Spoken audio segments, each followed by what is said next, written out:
नमस्कार, हर तस्वीर में कहानी है में आपका स्वागत है। रांची में कोरोना काल में जब हर कोई घरों में कैद है तो स्ट्रीट डॉग्स भूख प्यास से तड़प रहे हैं। ऐसे समय में बेजुबानों की एक हमदर्द दूध और ब्रेड की कटोरी लिए गली मोहल्लों में घूम रही है।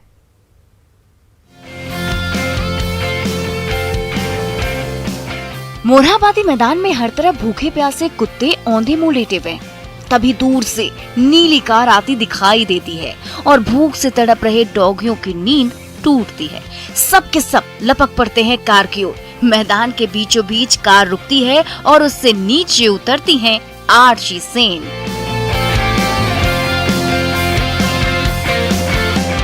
कोई झट से लिपटना चाहता है तो कोई उनके साथ खेलना चाहता है।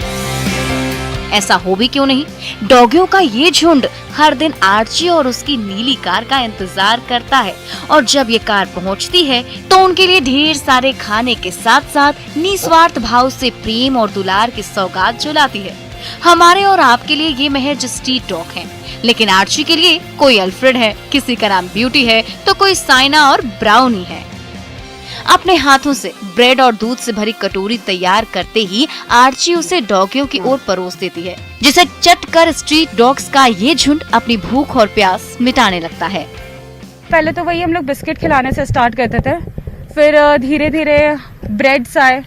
दूध और ब्रेड हम लोग मिला के देते हैं, पानी दूध और ब्रेड। या तो रात को ही हम लोग खिचड़ी बना के इतना बड़ा सा डेगची में खिचड़ी और चिकन, उसमें थोड़ा सा दाल डाल देते हैं। आर्ची जब कोलकाता में पढ़ाई कर रही थी तभी उनमें बेजुबानों के प्रति हमदर्दी जगी। पढ़ लिख कर रांची लौटी तो अपने मोहल्ले के स्ट्रीट डॉग्स की देखरेख शुरू की। फिर लॉकडाउन में मोरहाबादी मैदान आने का सिलसिला शुरू हुआ तो सबके लिए दूध और ब्रेड से भरी कटोरी लाने लगी। अब तो रांची के गली मोहल्लों में रहने वाले 200 से भी ज्यादा टॉमियों का झुंड हर दिन बेसब्री के साथ आर्ची और उनके पिता का इंतजार करता है। 9-10 स्पॉट है, क्योंकि हम लोग को रातू रोड चौक, LPN शहदेव चौक, रिलायंस मार्ट के बाहर प्रेमसंस चौक, ये सब को भी हमको देखना पड़ता है। हम तो पूरा संतुष्ट है, इसलिए कि ये अच्छा चीज है। ये आज के दिन में कोरोना के टाइम बेजुबान जानवरों को खिला करके जो संतुष्टि मिलता है वो किसी में नहीं। जब मैं यहाँ आता हूँ तो देखता हूँ कि कुत्ते सोए हुए रहते हैं और आने के बाद वो दौड़ने लगते हैं, यानी उनको आशा हो जाता है कि हमको जो है खाना मिलेगा। ये बेजुबान ना बोल सकते हैं ना अपनी भावना जता सकते हैं, लेकिन आर्ची उनकी हर अनकही बातें बखूबी समझ जाती हैं और देर किए बिना उनकी हर एक पीड़ा से लेकर भूख प्यास दूर करने दौड़ पड़ती हैं। अविनाश कुमार, न्यूज़ 18 रांची।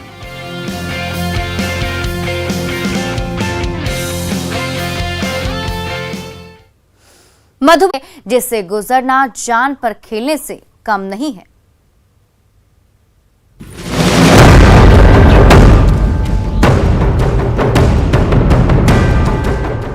यास तूफान की मार से अधवारा समूह की और बांस के टुकड़ों से जोड़कर चलने लायक तो बना दिया गया है, लेकिन इससे गुजरते हुए थोड़ी सी चूक हुई तो जहन्नुम आपका इंतजार कर रही है। ये अंग्रेजी टाइम का पुल है सर। अच्छा। आने जाने के रास्ता यही है, नहीं तो कोनो बोरे निकास नहीं। चलिए देखेगा लद्दी को। जब भी मानसून का वक्त नजदीक आता है, अकरहारा घाट गांव के बाशिंदे कांप जाते हैं। अगले 4 महीने के लिए राशन पानी का जुगाड़ कर लेते हैं, वरना पानी की मार से ये टूटा फूटा पुल कब जवाब दे दे कहना मुश्किल है। हर 5 साल पर चुनाव आता है तो नेताजी वोट मांगने के लिए गांव पहुंचते हैं। ग्रामीणों की गुहार पर वादा करके लौट तो जाते हैं, लेकिन न वादा पूरा होता है और न जर्जर पुल बनता है। नीचे चले जाते हैं, हम लोग बताते हैं तो कहते हैं हाँ बना देंगे, ऐसे करेंगे वैसे करेंगे। चुनाव के बाद जब चुनाव खत्म हुआ इसके बाद वो 5 साल कभी आते ही नहीं है, 5 साल में कभी दिखाई नहीं देते। आजादी के सालों गुजर गए, लेकिन इस पुल की सूरत नहीं बदली। अकरहारा घाट के ग्रामीण आज भी इस टूटे फूटे पुल पर फूंक फूंक कर रखते हुए मंजिल तक आते जाते हैं, लेकिन अगर पांव फिसला तो क्या अंजाम होगा, ये सोचकर ही रूह कांप उठती है। अमित रंजन, न्यूज़ 18 मधुबनी।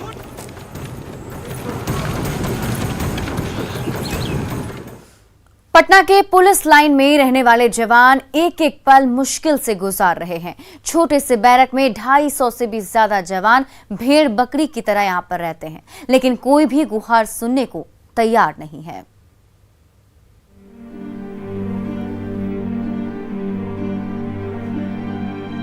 सुनाना भी जीने मुश्किल किया, सुनाना भी जीने मुश्किल, छुपाना भी जीने मुश्किल।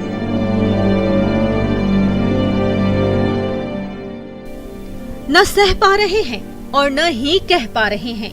ये दर्द ही कुछ ऐसा है जो पटना पुलिस लाइन के संकरे बैरक में दुख तकलीफ के बीच रहने वाले पुलिस वालों के मुखड़े से दर्द भरे नगमों के रूप में फूट रहा है। न सिर छिपाने के लिए पक्की छत है और न सोने के लिए अदद बिस्तर। टूटी फूटी चौकी पर चादर बिछाकर सोते हैं। मच्छर खून चूसता है तो मच्छरदानी लगा देते हैं। बैरक के नाम पर यही छोटा सा पंडाल है, जिसे बेडरूम कहिए, किचन की तरह उपयोग कीजिए या फिर वॉशरूम, सब कुछ इसी छोटे से हिस्से में एक ही जगह पर है, जहां 250 जवान भेड़ बकरी की तरह ठुसे हुए हैं। भूख सताती है तो जमीन पर बैठकर रोटी बेलते हैं और मुंह से फिर दुखड़ा फूटने लगता है। मन में दुख का चिंता क्यों सताती है, उसको अपना साथी है। बड़े साहब तो इसी कमरों में चैन की नींद लेते हैं, लेकिन गली गली में दिन रात ड्यूटी करने के बाद जब ये थके मांदे जवान वापस बैरक लौटते हैं तो उसी पंडाल के किसी कोने में चादर बिछाते हैं, उस पर बंदूक को लिटाते हैं और वहीं बगल में निढाल हो जाते हैं। थकान के मारे तुरंत नींद भी आ जाती है और जब नींद टूटती है तो आंखों के सामने स्याह सच होता है।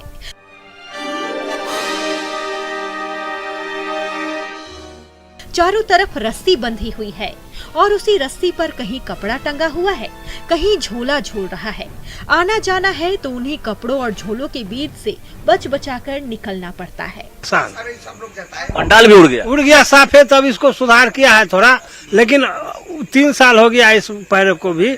जड़ देखिए ना, सबका खुटा सबका सर गया है, वो टूट गया है। इसी में आप लोगों का सब कुछ है, सब कुछ इसी में। परेशानी है, समय आदमी अपना काट रहा है किसी तरह। कितने साल से हैं आप? करीबन 2 साल से हैं सर। 2 साल में क्या सूरत नहीं बदली आपकी? कहीं सूरत नहीं बदला है सर। बारिश के दिनों में पटना पुलिस लाइन के जर्जर बैरक की छत चूने लगती है तो गर्मी में उमस इतनी ज्यादा बढ़ जाती है कि सांस लेना मुश्किल हो जाता है। सिर्फ ठंड के मौसम में ही यहाँ का माहौल कुछ ठीक होता है। इस झोपड़ी नुमा बैरक में सालों भर खाना बदोश सी जिंदगी गुजारने वाले ये जवान कई बार बड़े साहब से दुखड़ा सुना चुके हैं, लेकिन हालात जस के तस हैं। धूप आता है तो बर्दाश्त नहीं होता है, और बारिश में तो खैर जून में का काम होता है। धूप में तपता है, हाँ बहुत तप जाता है, बर्दाश्त नहीं होता। कौन सा मौसम सूट करता है आपके इस बैरक के लिए? ये तो ठंडे ठीक रहता है, ठंडा ठीक रहता। वक्त बदला, राजधानी पटना की सूरत भी बदली, लेकिन नहीं बदला तो पटना पुलिस लाइन के बैरक की तस्वीर और वहां रहने वाले जवानों की तकदीर। आला अफसरों से जवानों की परेशानी छिपी नहीं है, लेकिन कोई भी उनका दुखड़ा दूर करने को तैयार नहीं है। रजनीश कुमार, न्यूज़ 18 पटना।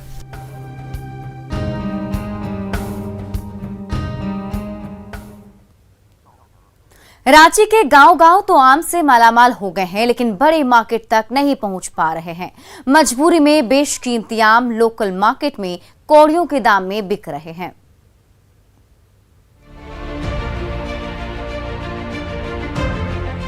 किसी टहनी पर लंगड़ा लटक रहा है तो कहीं से मल्लिका, मालदा और आम्रपाली ललचा रही है।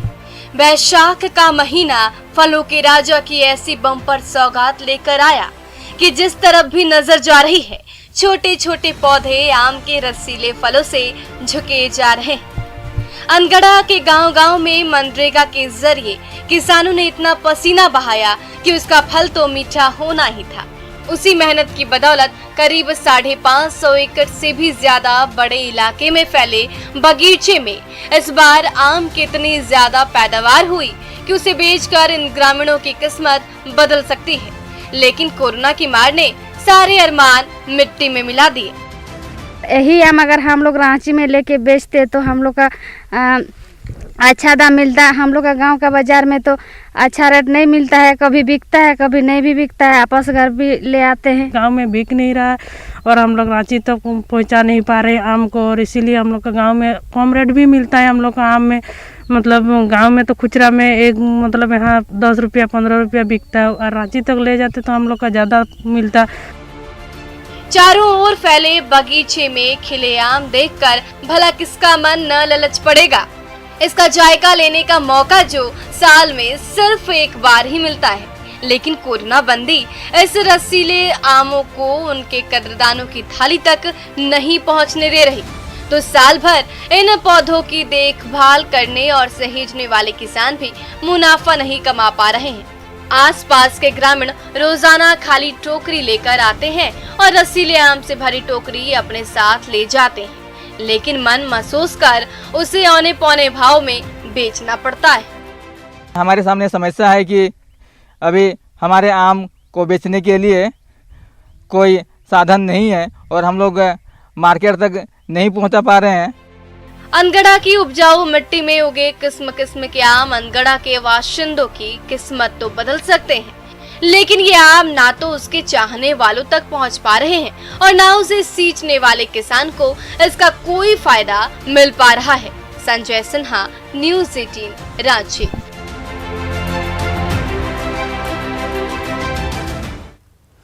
गोड्डा के दिलीप यादव थैलेसीमिया पीड़ित बेटे की जान बचाने के लिए साइकिल से दौड़ लगा रहे हैं। खून के लिए कभी जामताड़ा जाना पड़ता है तो कभी देवघर, ताकि बेटे की जिंदगी बचाई जा सके।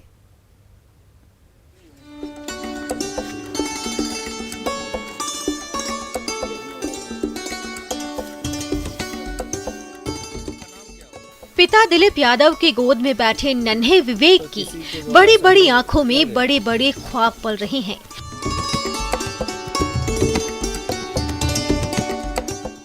वो भी ABCD सीखना चाहता है, छोटी छोटी ख्वाहिशें पूरे करना चाहता है। माँ बाप की आंखों का तारा बनना चाहता है, लेकिन थैलेसीमिया जैसी बीमारी उसके हर सपने और हर अरमान को चकनाचूर करने पर आमादा है। कभी सांसें उखड़ती महसूस होती है तो पिता दिलीप यादव साइकिल के रॉड पर बिठाते हैं और पैडल मारते हुए सैकड़ों किलोमीटर दूर जामताड़ा से लेकर देवघर दौड़ते रहते हैं। जहां रगों में खून की नई धारा दौड़ते ही जिगर का टुकड़ा फिर से खिलखिलाने लगता है। तो यहाँ से 200 किलोमीटर तक जाने में कितने घंटे में पहुँचे थे? 200 किलोमीटर तो 8 घंटे थी, 12 घंटे में हम 150 किलोमीटर के लगभग चलते थे। मतलब यहाँ से कितने बजे निकले थे आप? 4-5 बजे भोर में। कुछ भी मिलेगा बच्चा, मैं इसका सुबह करा इनसे 5 लाख रुपया कहीं इलाज करने के लिए दे देंगे बच्चा। तो मिला तो उसको दिया एप्लीकेशन लिखो तो रांची लेको गया, कागज वहाँ से लौटा को दे दिया गोदाम में। एक तो थैलेसीमिया जैसी खतरनाक बीमारी, ऊपर से A- ब्लड और कोरोना काल की दुश्वारियां, हर तरफ से मुश्किलों में घिरे मासूम विवेक की जिंदगी की डोर टूटती जा रही है। लेकिन जिगर के टुकड़े को नई जिंदगी देने के लिए पिता दिलीप यादव संजीवनी पर्वत उठा लाने को भी तैयार हैं। इसीलिए विवेक को साइकिल पर बिठाए कभी मेहरमा से गोड्डा की दौड़ लगाते हैं तो कभी देवघर तो कभी जामताड़ा दौड़ते रहते हैं। पता चला कि जामताड़ा गए थे, वहाँ से ब्लड लेकर के आए। तो पहले आपके पास आते थे, हर एक महीना वो जामताड़ा से लेके आए? नहीं, हर एक माह नहीं जाते थे वो, हम तो लगातार उनको दे ही रहे थे इधर 1-2 महीने से। पिछला बार भी जामताड़ा गए थे और इस बार भी लॉकडाउन के दरमियान। जी, लॉकडाउन। बेटे के लिए पिता की साइकिल यात्रा की ये तस्वीरें जैसे ही सोशल मीडिया में वायरल हुई तो हुक्मरानों की नींद टूटी। मुख्यमंत्री हेमंत सोरेन ने गोड्डा के डीसी को तत्काल मदद करने का आदेश भी दिया, लेकिन मासूम बेटे की सांसें बचाने के लिए पिता का संघर्ष अब भी जारी है।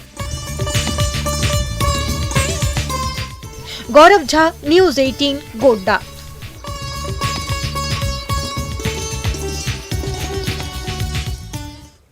पूर्णिया के किसान पीला सोना यानी मक्का से मालामाल हो रहे हैं। इस बार इतनी बम्पर पैदावार हुई कि सीमांचल का मक्का देश ही नहीं बल्कि विदेश की सरजमी पर भी जा रहा है।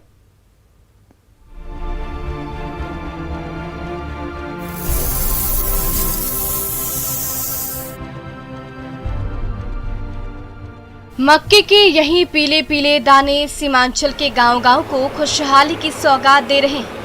किसानों की कड़ी मेहनत की ही बदौलत पूर्णिया ने मक्का उत्पादन में अमेरिका जैसे विकसित देश को भी पीछे छोड़ दिया है।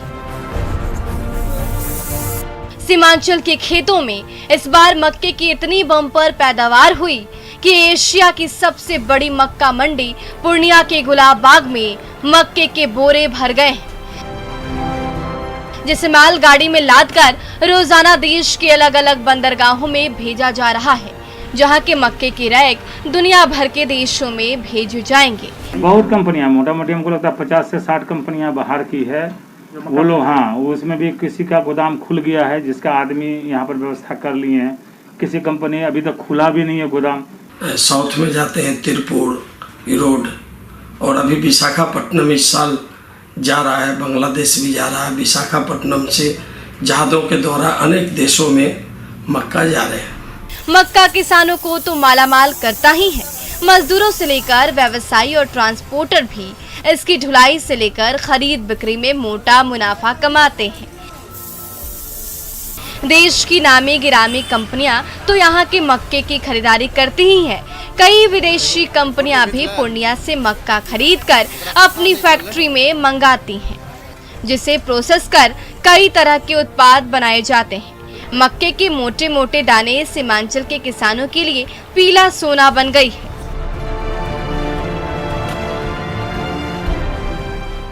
बढ़िया मक्का सारा मीटर ठीक होता, सारा बाहर के लोग बाहर की भी कंपनी सब आई हुई है। हाँ, काफी कंपनियां आई हुई है, 50 कंपनियां आई हुई है और प्रतिस्पर्धा का बाजार है। उत्पादन 100 कुंटल प्रति हेक्टेयर उपज किसानों के द्वारा उपज किया जाता है। और आपको अपने हिंदुस्तान में जो है पूर्णिया की सबसे उत्तम मिट्टी है यहाँ का मक्का उत्पादन के लिए। मक्के ने पूर्णिया ही नहीं सीमांचल के किसानों की किस्मत तो सवारी ही है।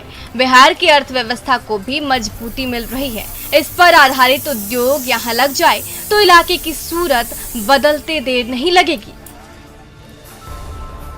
Kumar Praveen, news 18, Purnia.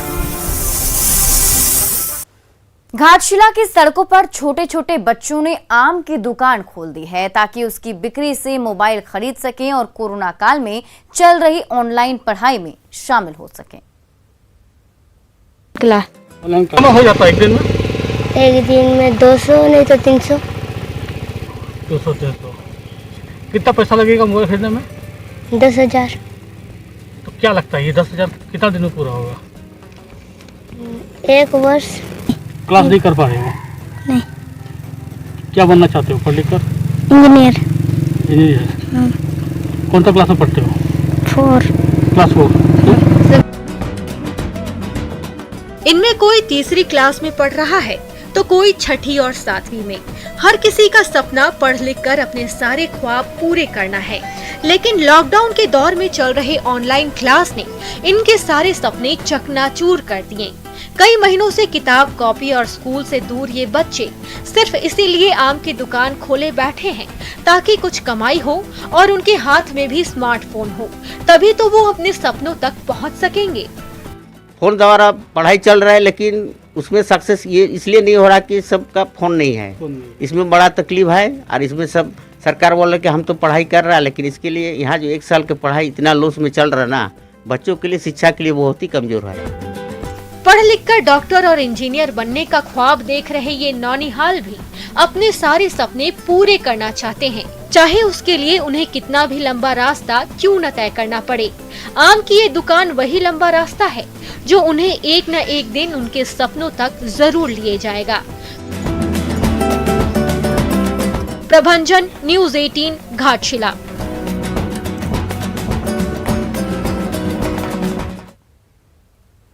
Network 18 Federal Bank Sanjeevani गाड़ी भारत के कोविड प्रभावित जिलों में जा रही है। वैक्सीन के लिए जागरूकता फैलाने की हमारी इस मुहिम को आप भी अपना सहयोग दीजिए। चलिए आपको दिखाते हैं संजीवनी गाड़ी अब तक कहां-कहां गई है और आज कहां है।